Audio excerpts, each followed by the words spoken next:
ஓம் சாய்ராம். என் அன்பு செல்லமே, என்னுடைய அழகான தங்கமே, என்னம்மா உன்னுடைய மனதில் இருக்கும் ஆசைகள், கனவுகள் எதுவுமே இந்த சாய்க்கு தெரியாது. இல்லை, சாய் தெரிந்து கொண்டு கண்டு கொள்ளாமல் இருக்கிறாரா? எல்லா நிமிஷத்திலேயும் அவரையே உருகி உருகி வணங்கி கொண்டு இருக்கிறோம். நமக்கு என்னதான் பிடிக்கும், எதுதான் பிடிக்கும் என்று தெரியாமலேயே இருக்கிறதா? என்னுடைய வாழ்க்கையில் நான் அவரிடம் பேசுகிறேனே ஒவ்வொரு நாளும். அந்த ஒவ்வொரு நாளும் நான் பேசுவது அவர் காதில் கேட்கிறதா? இல்லை, கேட்காமல் அப்படியே என்னை அலட்சியம் செய்கிறாரா? இல்லை, அவர் காதில் தான் நான் பேசுவது போய் சேரவே இல்லையா என்ற ஒரு கேள்வி. அம்மா, நீ இவ்வளவு நேரம் மனதுக்குள் பேசிய விஷயங்களை நான் உனக்கு சொன்னேன். இப்பொழுது உன்னுடைய வாய் திறந்து என்னிடம் வந்து, என்னுடைய கோயிலுக்கு வந்தும் சரிதான், உன்னுடைய பூஜை அறையிலும் சரிதான், எங்க பார்த்தாலும் சரிதான், நீ என்னிடம் கேட்பது, சாய், நான் வாழ்க்கையில் படாத கஷ்டங்கள் படுகிறேன். ஒவ்வொரு தெய்வத்தையும் வணங்காத நேரங்கள் கிடையாது. எனக்கு எந்த ஒரு மனசிலும் ஆசைகள் அல்ல. என்னுடைய குடும்பத்தில் இருப்பவர்கள் பத்திரமாக இருக்க வேண்டும். சமீப காலத்தில் குடும்பத்தில் இருக்கும் ஒவ்வொரு நபருக்கும் ஏகப்பட்ட ஆபத்துகள் வருகிறது. அந்த ஆபத்துகள் அனைத்திலும் இருந்து எப்படி சாய் நான் மீட்டுக் கொண்டு வரப்போகிறேன்? ஏதாவது தவறுகள் நடக்கப் போகிறதா? இல்லை, ஏதாவது ஒரு விஷயங்கள் எனக்கே தெரியாமல் யாராவது செய்கிறார்களா? என்னை பகைவர்களாக பார்க்கிறார்களா? என்னை எப்பொழுதும் ஏன் என்னுடைய குடும்பத்தில் இருக்கும் ஒவ்வொரு நபர்களுக்கும் ஏதோ ஒன்று நடக்கிறது. நானே சாதாரணமாக வீட்டுக்குள் நடக்கும் பொழுது கூட இடித்துக் கொள்கிறேன், அடிபடுகிறது. தேவையில்லாத சிந்தைய இடத்தங்களை இப்படி எல்லாம் எதற்காக?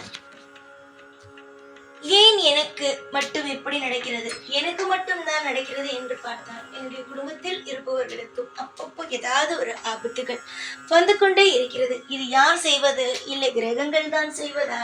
இல்லை மற்றவர்கள் என்னை பகையாக எடுத்துக்கொண்டு இந்த மாதிரியான விஷயங்களை செய்கிறார்களா என்பது எனக்கு புரியவே இல்லை. சாயி, ஏதாவது ஒரு வழியை காட்டுங்கள். நீங்கள் வழியை காட்டுவீர்கள் என்பதனால்தான் ஒவ்வொரு நாளும் நான் என்னுடைய வாழ்க்கையில் இருக்கிறேன். நீங்கள் மட்டும் என்னிடம் இல்லை என்றால் நான் உயிரோடு இருப்பதே வீண்தான். தெய்வங்கள் இருந்தால்தான் இந்த பூமியில் வாழ முடியும். நீங்கள் என்னோடு இருக்கிறீர்கள், ஒவ்வொரு நிமிஷமும் என்னோடு தான் நீங்கள் இருக்கிறீர்கள் என்பதற்காக என்ற நம்பிக்கையோடு நான் வாழ்கிறேன். ஒவ்வொரு நாளும் என்னை நீங்கள் விட்டு விடாதீர்கள் என்று கேட்பது புரிகிறது. அம்மா, நான் சொன்னது சரியா இல்லையா? நீ சொன்ன அனைத்து விஷயங்களையும் நான் காதில் வாங்கி கொண்டுதானே இருக்கிறேன். சரி, உன்னுடைய வாழ்க்கையில் நடக்கும் விஷயங்களுக்கெல்லாம் காரணம் உன்னுடைய வாழ்க்கையில் உன்னோட பயணித்துக் கொண்டு இருக்கும் சிலர். முக்கியமாக உன்னிடம் பார்க்கும் பொழுது நன்றாக பேசுவது, ஆனால் பின்பு உன்னுடைய வாழ்க்கையை அப்படியே கரித்து கொட்டுவது. அதாவது எப்படி என்றால், நீ சாதாரணமாக ஒரு ட்ரெஸ், ஆடை அணிந்திருப்பாய். அது சாதாரணமாக தான் இருக்கும். அது உனக்கு போட்டவுடன் அவ்வளோ அழகாக காட்டும். அதையெல்லாம் பார்க்கும் பொழுது என்ன தெரியுமா நினைக்கிறார்கள்? இவளுக்கு மட்டும் எப்படி எல்லாம் போட்டா அழகா இருக்கு, நமக்கு போட்டா எந்த ஒரு விஷயமும் நல்லாவே இல்லையே. ஆனா இவ சாதாரணமா தான் போட்டிருக்கா. ஆனா அவளுடைய முகத்திலும் அவள் போட்டிருக்கும் அந்த உடையிலும் ஒரு கலை இருக்கிறது. இது எப்படி அவளுக்கு வருகிறது? ஒரு சின்னதா பவுனே இல்லை, சாதாரணமா உள்ளது போட்டா கூட அவ கை அழகா இருக்கு, அவ அழகா இருக்கா. அத பாரு, உங்க குடும்பத்துல பணமே இல்லைன்னா கூட ஒரு ஒற்றுமை இருக்கு அப்படின்னு நினைச்சு நினைச்சு நினைச்சு கரிச்சு கொட்டுறாங்க. நீ உன்னுடைய தெருவில் நடந்து போகும்போது எல்லாருமே வீட்டுக்குள்ள இருக்காங்க அப்படிதான் நீ நினைக்கிற. ஆனா சிலர் அவங்க வீட்டுக்குள்ளேயே இருந்துகிட்டு உன்னுடைய நீ எங்க போற, நீ கையில என்னென்னலாம் வாங்கி வச்சிருக்க, என்னென்ன விஷயங்கள்லாம் நீ பண்ற, உன் வீட்டுக்கு யாரு வரா, நீ எந்த டயத்துல வெளியில போற, எந்த டயத்துல வீட்டுக்குள்ள வர அப்படிங்கிறத சரியா பார்த்து வச்சிருக்காங்க. நீ தான் நினைக்கிற நம்ம தெருவில் இருக்கவங்க கண்டுக்கல, தெருவில் இருக்கவங்க எல்லாம் எதுவுமே கண்டுக்கல அப்படின்னு. ஆனா தெருவில் இருக்கவங்க பாதி பேரு நீ எங்க போற என்ன பண்றேன்னு கவனிக்கிறாங்க. அதுல முக்கியமா ஒரு பெண் அவளுக்கு எதுவுமே கிடைக்கல, வாழ்க்கையில நிம்மதின்னு ஒண்ணுமே கிடைக்கல. கணவன் தவறான ஒரு வழியில் போகிறான். தினமும் அவருடைய வீட்டில் சண்டை, எப்பொழுதும் ஏதாவது ஒரு பிரச்சனை, சத்தங்கள் கேட்டுக்கொண்டேதான் இருக்கும். உன்னுடைய தெருவில் ஒரு வீட்டுக்கு அந்த பெண் உன்னிடம் பேசுவாள். ஆனால் உன்னிடம் பேசும் பொழுது எல்லாமே ஒரு ஏக்கங்களோட பேசுவாள். எனக்கெல்லாம் அப்படி இல்லை பாருங்களேன், இந்த மாதிரி ஒரு ஏக்கம். இந்த ஏக்கங்களோடு பேசுகிறாய். அந்த ஏக்கங்கள் என்ன ஆகுகிறது? உனக்கு கண்திஷ்டியாகப்படுகிறது. கண்திஷ்டியாகப்படும் பொழுது காலில் அடிபடுகிறது. இதுதான் முக்கியமான காரணம். யாராவது உன்னை பார்த்து ஏங்குகிறார்கள் என்றால் அடுத்த நிமிஷம் உனக்கு தவறுகள் நடக்கத்தான் செய்கிறது.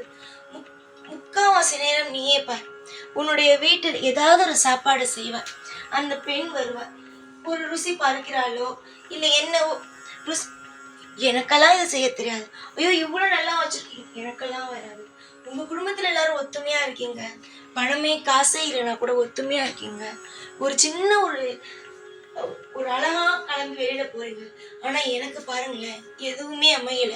அந்த ஏக்கம் அப்படியே உன் வீட்டுல என்ன நடக்குது? அவ எங்க சண்டை வருது, ஏதாவது அடிப்படுது, மனக்கசப்பு வருது, குடும்பத்துக்குள்ள நிம்மதி இல்லாம போகுது.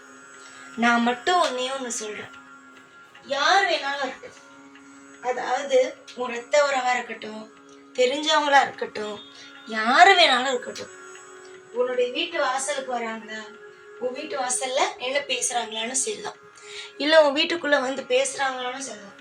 அவங்க போனதுக்கு அப்புறம் வீடை நல்லா கூட்டு, வீட்டுக்குள்ள வந்தாங்கன்னா வீட்டை கூட்டி மண் எடுத்துக்கும்.